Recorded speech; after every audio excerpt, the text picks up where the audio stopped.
إن الحمد لله الذي نحمده ونستعينه ونستغفره ونؤمن به ونتوكل عليه ونعوذ بالله من شرور أنفسنا ومن سيئات أعمالنا من يهده الله فلا مضل له ومن يضلل فلا هادي له ونشهد أن لا إله إلا الله وحده لا شريك له ونشهد أن محمدا عبد الله ورسوله أرسله الله تعالى بالهدى ودين الحق ليظهره على الدين كله وكفى بالله شهيدا فصلى الله عليه وسلم تسليما كثيرا كثيرا ثم أما بعد فإن أصدق الحديث كتاب الله وخير الهدي هدي محمد صلى الله عليه وسلم وإن شر الأمور محدثاتها وإن كل محدثة بدعة وكل بدعة ضلالة وكل ضلالة في النار. يقول سبحانه وتعالى في كتابه الكريم بعد أن نقول أعوذ بالله من الشيطان الرجيم فما أوتيتم من شيء فمتاع الحياة الدنيا وما عند الله خير وأبقى للذين آمنوا وعلى ربهم يتوكلون. رب اشرح لي صدري ويسر لي أمري واحلل عقدة من لساني يفقه قولي واللهم ثبتنا عند الموت بلا إله إلا الله واللهم اجعلنا من الذين آمنوا وعملوا الصالحات وتواصوا بالحق وتواصوا بالصبر آمين يا رب العالمين.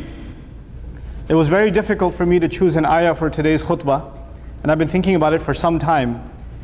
But I realized at the end of all that thinking that our religion by definition is simple and its teachings are straightforward. And so I don't have to make something complicated when by definition it's supposed to be straightforward and simple.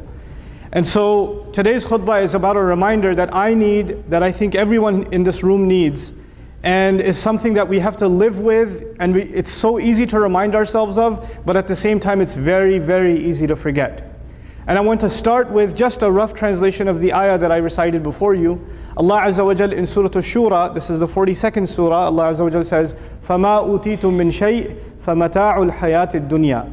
Then whatever you've been given, فَمَا أُوتِيتُم, and the word ma already suggests that there's an openness, anything that you've been given. And in addition to all of that, it's min shay'in. You could say ma utitumuhu, the a'id could have been a pronoun, but instead of adding a pronoun, it's min shay'in. And not even shay'an, it's min shay', which is very unusual language, to suggest any and all things that you can imagine that you have been given. Now in using those two words together in the ayah, Allah is talking in this ayah now about every single object, physical object that you own, whether it's clothing and car and house or whatever you own, whatever is down to a pen that's into your name.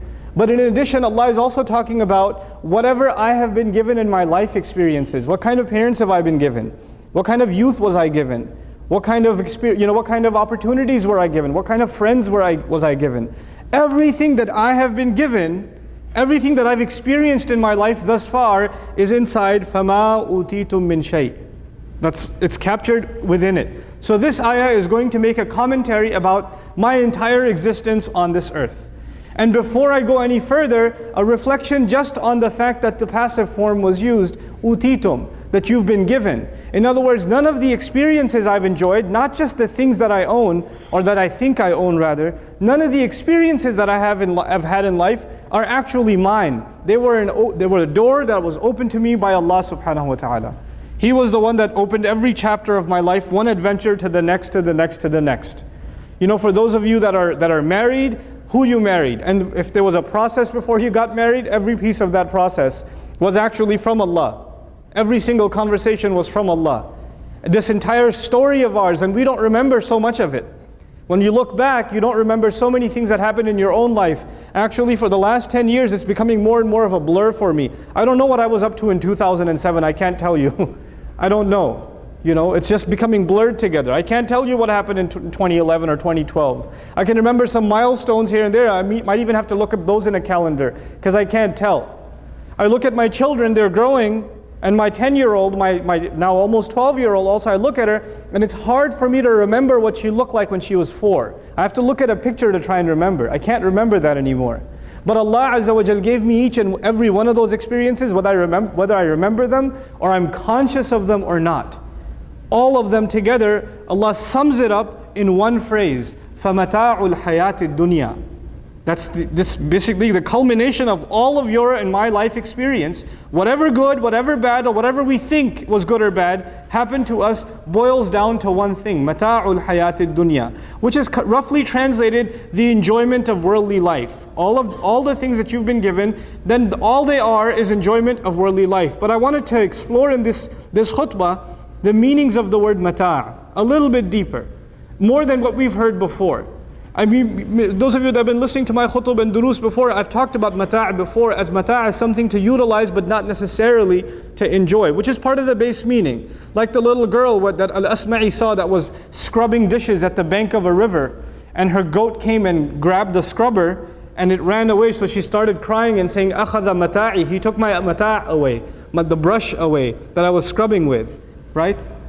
So from it he derived that mata' must amount to things like a spoon or a fork or a shovel or something that you use but you don't necessarily enjoy. Nobody grabs a spoon and says, "Check this out, check what I got." Nobody does that. Nobody shows off their spoons and forks and shovels unless they're in the industry or something. But typically you don't do that. So it's something you use but you don't necessarily enjoy. But I decided to dig a little bit deeper into this word and see what else has been said in the literary precedent of the Arabic language, because at the end of the day, this word, as per this ayah, has pretty significant importance, because my entire life is being summed up by this one word. My whole life amounts, in this planet, my entire life amounts to this one word, so I should understand what connotations this word possesses. So the first thing I found, interestingly, very recently actually, mata'an nabidh they use for wine. This is pre-Islam obviously, so we know about this from pre-Islam. Mata'an nabidh ishtaddat hamratuhu. When the wine gets redder and redder, it matures. When it reaches the point where it possibly can't mature anymore, that is it, it's reached its climax, that's when they say it has reached the state of mut'ah. That's the act of mata' has happened to it. That's what's happened to it. In other words, when something reaches as far as it can go, when something reaches maturity. Let's go a little further. Allah says, or the Arabs say hablun mati', which is actually used for a rope that is twisted and coiled well together. Something that is tangled and well, and it's also, not only does it have this idea of being tangled, but also the idea that the rope is now ready for use. Because when you coil a rope properly, it's matured. No more work needs to be done on it, now it can be put to use. They use it for people, mata'ar rajul, and they also say matu'ar rajul. Jada wa dharufa, when a man becomes mature, and he becomes refined in his characters, meaning he can go out and deal with the world. He can go do business now, he's matured, he's graduated from certain prerequisites, so he's ready for success, kind of thing, so ready to be used. That's the idea of a human being reaching mata'. Then al-mati'u min kulli shay. At the end of the day, this is the most comprehensive definition I found, and I want to finish these definitions before I share some thoughts with you about this ayah. Al-mati'u min kulli shay al-balighu fil jawda. That anything that reaches mata', anything that becomes mati', that's the ism fa'il form, anything that becomes this is actually something that has reached the most maturity it possibly can, al-ghaya fi babihi, as possible within it. فأما لمتاع في الأصل كل شيء ينتفع به. So a mata' is actually something that can be benefited from. Let's stop there for a second. We'll stop at each piece of this definition. First, it was mature. It can't mature anymore. So Allah is saying whatever experiences happen to you, part of the reason for giving you these experiences is they're going to mature you. This is part of you growing. The good things and the bad things that happen to me and you are part of us growing. And part of our growth is sometimes things that we are proud of, and sometimes there are things that we're not proud of. Things that we've done, we look back and we say, we're glad we did those things. And there are things we look back and we say, I wish I never did those things. But actually, that was part of your mata'. It was part of your growth and maturation process. Even that regret that you feel looking back, that regret is a gift from Allah. That regret alone might save you. That might be the reason for you and me to enter Jannah, is just that regret over what happened in the past. I'm reminded in Surah Al-Kahf of the gardener who at the end of his tragic experience of losing his beautiful garden says, Ya laytani lam ushrik bi rabbi ahada. He has regret. I wish I never did shirk. Look at what's happened to me. But actually that regret is a happy ending to that story, because at least now he's turned back to Allah, he's changed his ways. So now the first thing, everything in life is there to mature. Second, ma yuntafa'u bihi, what can be benefited from. I mean, think about this definition of mata'. Every experience in life is something you can benefit from. Allah chose this word for a reason. There was some good in it for you. You may not be able to see it. You may not be able to recognize it at face value, and I may not be able to see it. It may be frustrating at that very moment. It may be something like the first response, why would this be happening to me? And Allah's way of responding to us is that Allah is saying it's something you could have benefited from. يُنْتَفَعُ بِهِ. Then وَيُتَبَلَّغْ وَيُتَزَوَّدْ, and it can be put to use. It can be put to use. يُتَزَوَّدُ بِهِ. Now Allah is saying every single object that we own, every last bit of our possessions, and every single experience is actually supposed to be utilized. Adversity and good times all together are supposed to be put to use. They are part of something greater. Meaning this life, the things that we are given, they are given to be put to use. And you go back to the original meaning of mata'. What happens to wine? Not by Muslims, but by non-Muslims. What happens to mata' or to alcohol or to wine when it matures? It gets drunk. What happens to the rope when it gets twisted? It gets used. When your life is full of mata', now it's time for you yourself to put yourself to use. Looking back, for a lot of people, they look back in their life and their past experiences and their failures and their tragedies, they debilitate them and they're not able to do anything in their future. And for people who understand what mata' is, what this world is for, they look at their past experiences and they make them stronger. That Allah put me through that must mean I'm stronger than this, and maybe I can help a million other people, help them go through these experiences and see them in the way that they're supposed to see them. This would be looking at one's own experiences as mata'. Now, going a little further, وَالْفَنَاءُ يَأْتِي عَلَيْهِ. Part of the definition of mata' is something that will come to end, will not last. Part of its definition. It cannot be used forever. Even that scrubber will break eventually. Or won't scrub as good as it used to. Even that rope will eventually snap. Even that wine will eventually be no good. So every single thing that we possess is not there forever. We are now in a senior living and in a facility where people that have a difficult time taking care of themselves are being taken care of. And here we are, the average age among our students and the faculty that's here, we're younger people. There's a young audience in the Jumu'ah today. And we feel like we have some things that they don't have. You might feel like as you walk by someone who's in their 90s, and someone who's on a cane, or somebody who can't even take 2 steps by themselves, and you might look at that and say, SubhanAllah, I feel bad for these people. But you know what? Either we're going to be in the ground or we're going to be one of those people. We're going to be in that state one day. And if you ask them, look back at what you had in life, they'll say it felt like a day, or felt like the blink of an eye, lamhul basar. That's all it felt like. And if you look at your life right now, from the time you guys came, some of you who came to Texas to now, what does it feel like? It feels like a minute. It feels like nothing. First time I saw Brother Robert a few months ago, when I came to see him, feels like I just came here like yesterday. The time passes by so quickly, subhanallah. So we have to be conscious of the fact that time is leaving us. This mata' is not staying. Your entire life is passing you by. And the only thing that at the end of it that we can put it to use for is the akhirah. So Allah says, وَمَا عِنْدَ اللَّهِ خَيْرٌ وَأَبْقَى. In the few minutes that I have left with you, because I don't want to make this a long khutbah, the few minutes that I have left with you, what I want to share with you is, in this life, sometimes we make a plan for like the next 10 years or 5 years. This is what I want to accomplish. This is how much Quran I want to memorize. This is how much I'd like to be able to make in terms of money. This is when I would like to get married. We set goals for ourselves and we strive towards those goals, and there's nothing wrong with that. But I tell you, if you internalize this ayah, you learn to put those plans in one compartment in your head, and in the other compartment you realize that all of that means nothing if I'm not building my akhirah. All of those plans are worthless, they are meaningless, they are not any kind of accomplishment at all if this is not building me towards Allah. If it's not taking me closer, if it's not making me a slave of Allah. There are people's perceptions of us, and then there's the reality. People's perception, our own perception, and then reality. People's perception may be you're successful. People's perception may be you're knowledgeable. People's perception may be you've accomplished something. And the opposite is true too. People's perception might be you're worth nothing.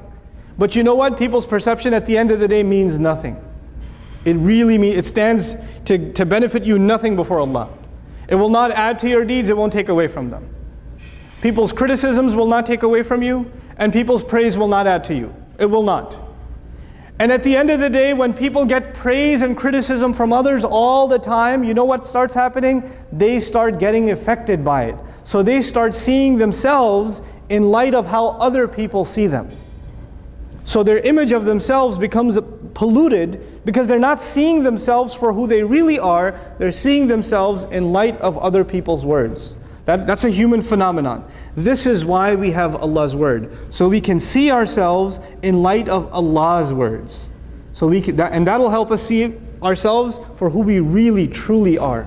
And at the end of the day, really truly, we can have friendships and family and loved ones and community. We can have all of those things. But at the end of the day, we are in this world alone. We came alone and we're going to leave alone. And in that solitude, if you don't find a connection with Allah, then all these fake connections that you have and I have, that are not really based in a relationship with Allah, they will all disappear.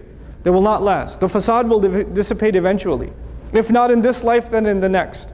So we have to internalize a very powerful reality that Allah has given us in فَمَا أُوتِيتُم مِّن شَيْءٍ فَمَتَاعُ الْحَيَاةِ الدُّنْيَا. We treasure all of our relationships so long as they are something that are building us towards the akhirah. So I want to leave you with this picture. وَمَا عِنْدَ اللَّهِ خَيْرٌ وَأَبْقَى. What Allah has in His possession is better. Now what we have right now is also in Allah's possession. It's not like this is not in the possession of Allah. But it's as though, by using the word ma here, it is as though Allah is saying, I don't want to tell you what I have yet. I have a mystery for you. There's something I have in my possession, and it's better. And it's better. In other words, it hasn't been given to you yet. Now, one would immediately think what Allah has. He must be talking about Jannah. But as a matter of fact, because He opened the door by saying, مَا عِنْدَ اللَّهِ, not وَالْجَنَّةُ خَيْرٌ وَأَبْقَى. He said, مَا عِنْدَ اللَّهِ خَيْرٌ وَأَبْقَى. Whatever Allah has. Whatever Allah has. And what Allah has, some of which He gave to you now, not just in terms of dunya, but He also gave you in terms of that road to Jannah. That road itself is better. The revelation of Allah is better than everything else you've been given. The word of Allah is better, because that word of Allah, if you and I can live by it, it'll get us somewhere far better. And so in this ayah there are two comparisons. These are my last reminders for myself and you. Two comparisons that we constantly have to make if we are going to survive this world and not be taken in by the perceptions that are actually not real. The perceptions of people or the false self-image that we might develop. What is that? What is that reality check? وَمَا عِنْدَ اللَّهِ خَيْرٌ وَأَبْقَى لِلَّذِينَ آمَنُوا. Whatever Allah has is number one, better. Number two, lasts longer. Longer lasting, as far as those who really have iman are concerned. So now every experience in life, I compare to something else that Allah has, and what Allah has must be better. What Allah has must be better. It's a small reminder. You go into the store to buy yourself some new clothes. The moment you grab this thing and you're putting it on the cash register, just to at that moment think, وَمَا عِنْدَ اللَّهِ خَيْرٌ وَأَبْقَى لِلَّذِينَ آمَنُوا. What Allah has, the clothing Allah will give me, is better. Whatever is acceptable with Allah in Jannah for me is better for those who believe. Then of course this is not just for the believer in terms of the things that are halal. We're about to eat some good food. You enjoy the good food. If you can tell yourself right as you're eating, وَمَا عِنْدَ اللَّهِ خَيْرٌ وَأَبْقَى لِلَّذِينَ آمَنُوا. You don't become, the akhirah doesn't just become some cliche thing you bring up. Oh, you only bring it up when somebody's going through trouble. No, inshallah Allah will give you in the akhirah. Not only that, it becomes a part of your life. The akhirah becomes something you think about all the time. Because Allah didn't just describe it as something that is there in the heavens, He described it as something that is with Allah. Now what does inda mean? Inda suggests closeness. So Jannah is, the acquisition of Jannah necessarily means closeness to Allah. So what Allah is offering is in this ayah also closeness to Him. وَعَلَىٰ رَبِّهِمْ يَتَوَكَّلُونَ. They place their trust in Allah. I tell you, if you develop, and I develop this attitude, then worldly possessions and worldly gain and worldly loss will become easy to deal with. It becomes easy to deal with. Relationships become easy. Because if you realize this, what Allah has is better, then the next time you get into a quarrel, some kind of tension between you and a friend, you and a family member, your pride gets in the way of fixing those tensions, but when you realize what Allah has is better. And this world is going to go before I know it. Before I know it, this will mean nothing. There are people that have ruined relationships for years because their pride gets in the way of apologizing. They can't get themselves to say sorry. No, I'm not going to say sorry. It's the other one's fault. Why should I say sorry? And they're going to take that to their grave. They didn't have much time here. And by the way, when we're standing in front of Allah, the pride's going to be gone. You and your brother that you were angry with are both standing in front of Allah, and you're both begging Allah for mercy. And had you forgiven each other, you could have both earned Jannah just by the act of forgiveness. When you put it in perspective, is your pride really that much worth it? Is your anger really that heavy that you couldn't earn yourself, what Allah was offering you? Things, when they're put in this perspective, life becomes easy to deal with. You know how we learned the expression kabbirha takbur, saghirha tasghur? Make something big, it becomes a big deal. Make something small, it becomes a small thing. Well, you know what? This ayah is about making akhirah big and making dunya small. That's all it's about. We're going to go through life, we're going to have careers, we're going to have educational accomplishments, we're going to have challenges. All of those things are going to be there. But you know what? These are all temporary. These are all temporary. One day will come and there will be a congregation and they're going to make salah and they're going to make an announcement that there's a janazah, and it's going to be mine and it's going to be yours. It's going to happen. And people are going to pray over us, and then we're going to be gone. And it's sooner rather than later. Quite a bit of our life has already passed us by. So it's not like we're getting further away from that day. We're only getting closer. So the sooner we internalize that what Allah has is better, because we're heading towards it anyway, we're just doing ourselves a favor. If we can just learn to utilize our time the right way. And like I said, we make 10-year plans and 15-year plans and we don't think about the akhirah, then how do you think about the akhirah?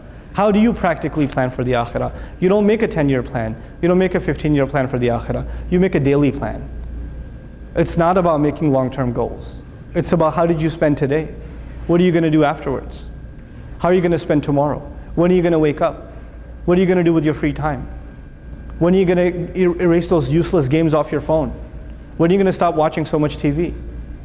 When are you going to stop? When are you going to stop wasting time, just chatting away or trolling? When are you going to stop? When are you going to hold yourself to a higher standard, if not today? If you don't make your change in your day, how you go to sleep, how you wake up, how you go to sleep, what you say and what you do, especially how you spend what you think is free time, because it's not free. You're not paying for it now. You and I will be paying for it with Allah. We will be paying for it. There is a price. We may not realize we're going to be paying for it, but it's on record. You know how people feel relaxed when they're off the clock, when they punch out of the office? Well, we're constantly on the clock with these angels. They don't take a break. And when they do, they put the other alternatives on shift. So that plan has to be made for our day. And inshallah ta'ala, Friday is a great day to start new habits. Friday is a great day for introspection. We take extra time out for ibadah anyway. We take extra time out to get ready to meet Allah anyway on this day. Allah already enables us to become spiritually more powerful, more strengthened this day than other days. So why not make some serious commitments to yourself? This is not for you to share with anyone else. This is just you and yourself. You're your worst critic when it comes to this. And you and I have to decide how we are going to live our lives differently, because wallahi, the moment we start saying that I'm doing pretty good, I actually don't have nothing, I have nothing to change in my life, I'm set. That delusion, it must be that so many other people have given you that false sense of delusion. They've blinded you for so long, they've poured so much dust in your eyes, now you can't even see who you are for yourself. I pray that Allah Azza wa Jal does not make us of those that are blinded to their own reality. I pray that Allah Azza wa